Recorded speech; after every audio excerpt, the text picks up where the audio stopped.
मुंबईत वाहन नोंदणीचा वेग सुसाट झालाय। गेल्या वर्षी शहरात 2,54,000 वाहनांची नोंदणी झाली। त्यामुळे यावर्षी मुंबईला भेडसावणाऱ्या वाहतूक कोंडी आणि प्रदूषणाच्या समस्येत अधिकच भर पडणार आहे।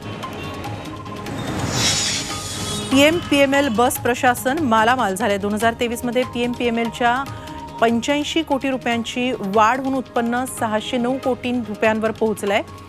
तिकीट विक्री आणि पासच्या माध्यमातून पीएमपीएलनं हे उत्पन्न मिळवलंय। दरमहा उत्पन्न 55 कोटी रुपये आहे।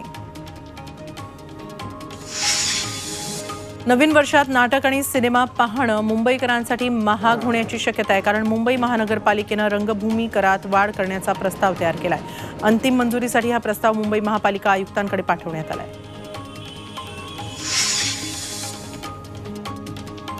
कचरा करणारे मुंबई महानगरपालिकेच्या रडारवर आहेत। 1.5 महिन्यात महापालिकेनं 32 लाखांचा दंड वसूल केलाय।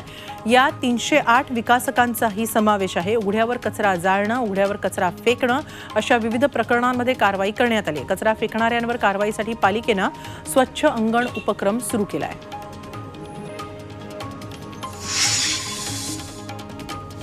वारकऱ्यांसाठी पवित्र असणाऱ्या इंद्रायणी नदीत राजरोसपणे केमिकल सोडलं जात असल्याचा आरोप स्थानिकांनी केलाय। आळंदीतील इंद्रायणी नदी सलग 5व्या दिवशीही फेसाळलेलीच आहे। तातडीनं उपाययोजना करण्याची मागणी स्थानिकांनी केली आहे। तर महाराष्ट्र प्रदूषण नियंत्रण मंडळाच्या भूमिकेवरही प्रश्न उपस्थित करण्यात येतोय। गोंदियामध्ये बिरसी विमानतळ प्राधिकरणानं पर्यायी रस्ता तयार न करता परसवाडा ते कामठा रस्ता बंद केल्यानं नागरिकांनी ठिय्या आंदोलन केलं। एअरपोर्ट अथॉरिटीनं पोलिसांच्या बंदोबस्तात रस्ता बंद करून कामाला सुरुवात केली आहे। याबाबत आमदार विनोद अग्रवाल यांनी एअरपोर्ट अथॉरिटीला पर्यायी रस्ता तयार करण्याच्या सूचना केल्या आहेत। मुंबईसह राज्यात कोरोना रुग्णांमध्ये वाढ होतीये। मुंबईत शनिवारी एका कोरोनाबाधिताचा मृत्यू झाला। शनिवारी राज्यात 154 नव्या कोरोना रुग्णांची नोंद झाली। त्यात एकट्या मुंबईत 21 नवे कोरोना रुग्ण आढळले। मुंबईत चेंबूरमध्ये 52 वर्षाच्या व्यक्तीचा मृत्यू झाला। ताप, सर्दी किंवा खोकला असेल तर कोरोना चाचणी करा, अशा सूचना राज्य सरकारच्या कोरोना टास्क फोर्सनं दिल्या आहेत। नवीन वर्षाच्या स्वागतासाठी गेलेले मुंबईकर आता परतले, त्यामुळे पुढील काही दिवस कोरोना संसर्ग मोठ्या प्रमाणात पसरण्याची शक्यता टास्क फोर्सनं वर्तवली आहे। मुंबई नवी मुंबईत आज स्वच्छता मोहीम राबवण्यात आली। यात मुख्यमंत्री शिंदेंनीही पाहणी केली। Vandre Worli sea link, coastal road, Nariman point, INS Shikra, Shivdi Nhava Sheva, Navi Mumbai आंतरराष्ट्रीय विमानतळ या ठिकाणी स्वच्छता मोहीम राबवली गेली। तर कोस्टल रोडची मुख्यमंत्र्यांनी पाहणी केली।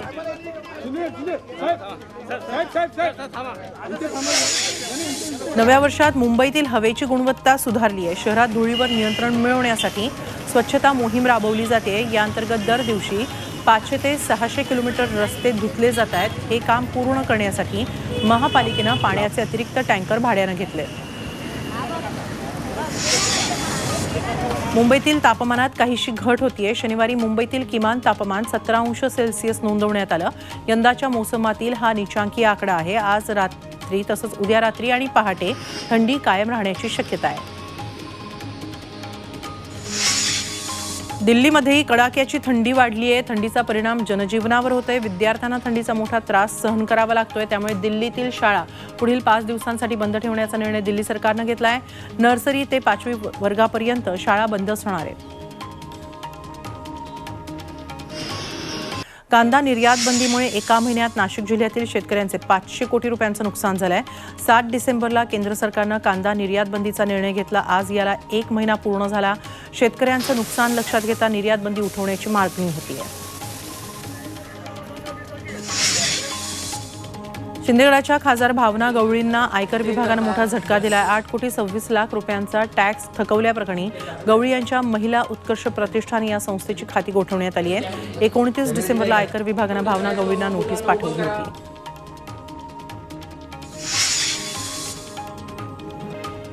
माजी मंत्री सुनील केदारांच्या अडचणीत वाढ होणार आहे। केदार यांना जामीन देण्यास राज्य सरकारचा विरोध आहे। याबाबत राज्य सरकारकडून हायकोर्टात प्रतिज्ञापत्र दाखल करण्यात आलं। आरोपींनी थंड डोक्यानं घोटाळा केल्याचा प्रतिज्ञापत्रात उल्लेख आहे। नागपूर जिल्हा बँक घोटाळा प्रकरणी केदार जेलमध्ये आहेत। खासदार सुप्रिया सुळेंनी उपमुख्यमंत्री अजित पवारांचं कौतुक केलं, मात्र दुसरीकडे मुख्यमंत्री एकनाथ शिंदेंना टोलाही लगावला। अजित पवारांच्या कामाची स्टाईल मुख्यमंत्री एकनाथ शिंदेंनी उचलली असं विधान सुप्रिया सुळेंनी केलं। स्वच्छता अभियानासाठी महानगरपालिका आहे असा टोलाही सुप्रिया सुळेंनी एकनाथ शिंदेंना लगावला। भंडारा ते पवनी रस्त्यावरून केंद्रीय वाहतूक मंत्री नितीन गडकरी चांगलेच संतापले। भंडारा ते पवनी रस्त्यामध्ये वनविभागाचे नतद्रष्ट अधिकारी आडकाठी घालतात, त्यांना आत टाका अशी मागणीच गडकरींनी पोलीस अधीक्षकांकडे केली। तसंच सरकार विषकन्येसारखं आहे, जिथे सरकारची मदत मिळते तिथे तो प्रयोग बंद पडतो असंही गडकरी म्हणाले। छत्रपती शिवाजी आणि शाहू महाराजांच्या अभ्यासाबरोबर त्यांचे विचार रुजवण्याची गरज असल्याचं वक्तव्य संभाजीराजे छत्रपतींनी केलंय। 2009ची लोकसभा निवडणूक हरल्यानंतर आपलं आयुष्य आणि आत्मविश्वास संपला होता, मात्र छत्रपती शिवाजी आणि शाहू महाराजांचे विचार आत्मसात करून पुन्हा नव्यानं सुरुवात केली असं मत त्यांनी व्यक्त केलं। पोलिसाला मारहाण केल्याप्रकरणी भाजप आमदार सुनील कांबळेंनी माफी मागावी अशी मागणी खासदार सुप्रिया सुळेंनी केली आहे। उपमुख्यमंत्री देवेंद्र फडणवीस यांनी भाजप आमदाराला बोलावून जाहीर माफी मागायला लावायला हवी आहे असंही सुप्रिया सुळे म्हणाल्या। या प्रकरणी दोन्ही उपमुख्यमंत्री तसंच मुख्यमंत्र्यांना पत्र लिहिणार असल्याचंही सुळेंनी म्हटलं। महाराष्ट्राची संस्कृती नाही आणि तुम्ही जर त्या आणि मला सांगू नका। माजी मुख्यमंत्री अशोक चव्हाण यांच्या भावजींवर फसवणुकीचा गुन्हा दाखल करण्यात आलाय। नांदेडचे माजी खासदार भास्करराव पाटील खदगावकर यांच्या विरोधात गुन्हा दाखल झालाय।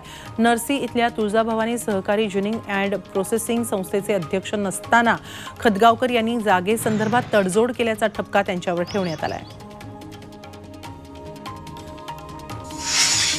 मालेगावात 14 बूथ लेव्हल अधिकाऱ्यांवर गुन्हा दाखल करण्यात आलाय। निवडणूक कामात कसूर केल्याचा ठपका त्यांच्यावर ठेवण्यात आलाय। मतदार याद्यांचं शुद्धीकरण, दुबार नावं, फोटो वगळणं अशी कामं पूर्ण न झाल्यानं ही कारवाई करण्यात आली आहे। त्यांच्या ठिकाणी दुसऱ्या बीएलओची नियुक्ती करण्यात आली आहे। खासदार संजय राऊत यांनी नाशिकच्या पंचवटीमधील सुप्रसिद्ध काळाराम मंदिरात जाऊन प्रभू श्रीरामचंद्राचं दर्शन घेतलं। त्यानंतर त्यांनी रामकुंडावर जाऊन गोदा आरती नियोजनाचा आढावाही घेतला। 22 तारखेला उद्धव ठाकरे काळाराम मंदिरात श्रीरामाचं दर्शन घेणार आहेत आणि रामकुंडावर गोदा आरतीही करणार आहेत।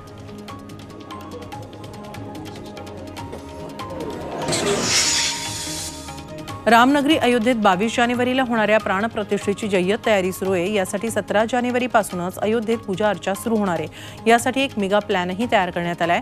मूर्ती स्थापनेनंतर पंतप्रधान मोदींच्या हस्ते रामाची आरती केली जाईल। या दरम्यान काशीचे 21 पंडित या ठिकाणी विधिवत पूजा करतील।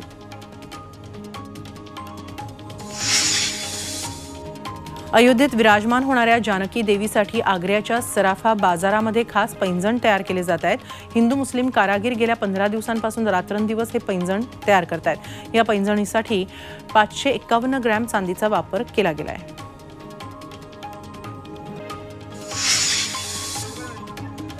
प्रभू श्रीरामांची सासूरवाडी म्हणजेच मिथिलामधून भेटवस्तू पाठवल्या जात आहेत। 1100 थाळीमध्ये रत्न, लाडू, सुकामेवा आणि इतर सुंदर भेटवस्तू अयोध्येत पाठवण्यात आल्या आहेत। श्रीराम जन्मभूमी तीर्थक्षेत्र ट्रस्टनं या सर्व भेटवस्तू स्वीकारल्या। सटाण्यामध्ये देव मामलेदार यात्रोत्सवाला सुरुवात झाली आहे। शासकीय अधिकारी देवस्थानच्या विश्वस्तांकडून महाभिषेक पूजा करण्यात आली। दुपारी मंदिरापासून भव्य रथोत्सव काढण्यात आला। 15 दिवस चालणाऱ्या या यात्रेनिमित्त विविध कार्यक्रमांचं आयोजन करण्यात आलं आहे।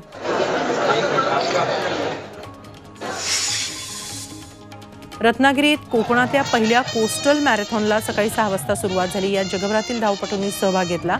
21, 10 आणि 5 किलोमीटर अंतराची मॅरेथॉन आहे। यापुढे दरवर्षी कोकण कोस्टल मॅरेथॉनचं आयोजन केलं जाणार आहे।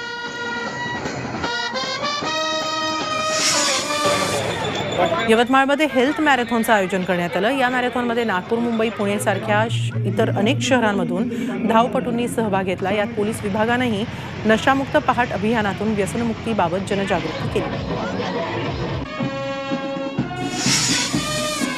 सांगलीमध्ये भारती विद्यापीठाची मॅरेथॉन स्पर्धा मोठ्या उत्साहात पार पडली। कर्नाटक, गोव्यातील स्पर्धकांनी मॅरेथॉनमध्ये सहभाग घेतला। 3, 5, 10 आणि 21 किलोमीटर अशा टप्प्यात या स्पर्धेचं आयोजन करण्यात आलं। स्पर्धेत महिलांचाही सहभाग होता।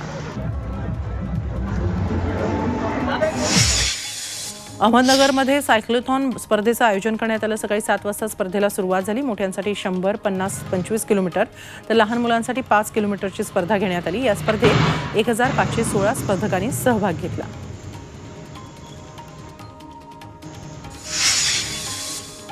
छत्रपती संभाजीनगरच्या हिमायत बागेत रात्रीच्या सुमारास अचानक तरस प्राणी दिसला, त्यामुळे नागरिकांमध्ये प्रचंड भीतीचं वातावरण निर्माण झालं।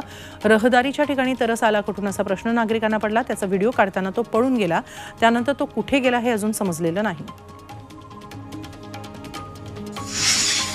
चंद्रपुरातील ताडोबामध्ये एक वाघीण तोंडात प्लास्टिकची पाण्याची बाटली घेऊन जाताना दिसली। मुंबईचे फोटोग्राफर विवान कारापूरकर यांनी हा फोटो कॅमेऱ्यात टिपला। विशेष म्हणजे ताडोबा व्याघ्र प्रकल्पात पर्यटकांना प्लास्टिक बॉटल नेण्यावर बंदी असतानाही बॉटल कुठून आली असा प्रश्न उपस्थित होतोय।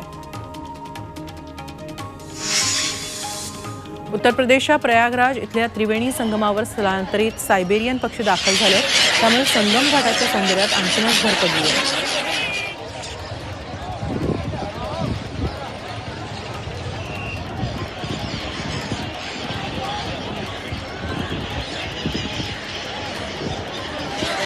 अभिनेत्री श्रद्धा कपूरनं सोशल मीडियावर शेअर केलेल्या फोटोंची सध्या जोरदार चर्चा रंगतीये। यात श्रद्धा कपूरनं आपला मराठमोळा लुक रिव्हील केलाय। श्रद्धानं लेमन कलरचा ड्रेस घातला असून त्याच रंगाचे कानातले डूल आणि नाकात नथ घातली आहे। तिच्या या सालस लुकला चाहत्यांची चांगलीच पसंती मिळतीये। आमिर खानची मुलगी आयरा आणि नुपूरचं मुंबईत रजिस्टर मॅरेज झाल्यानंतर त्यांचा शाही लग्न सोहळा उद्यापासून 10 जानेवारीपर्यंत उदयपूरमधल्या एका पंचतारांकित हॉटेलमध्ये होतोय। यासाठी खान कुटुंबीय उदयपूरमध्ये दाखल झाले आहेत। आयरा खाननं हॉटेलमधील वर्कआउटचा फोटो सोशल मीडियावर शेअर करत वर्कआउट शिवाय आमचं लग्न होऊ शकतं का असं कॅप्शन दिलंय।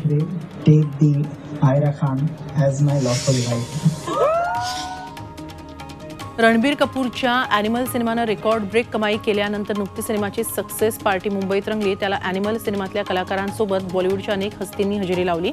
या पार्टीला रणबीर आणि आलियावर अनेकांच्या नजरा खेळल्या होत्या।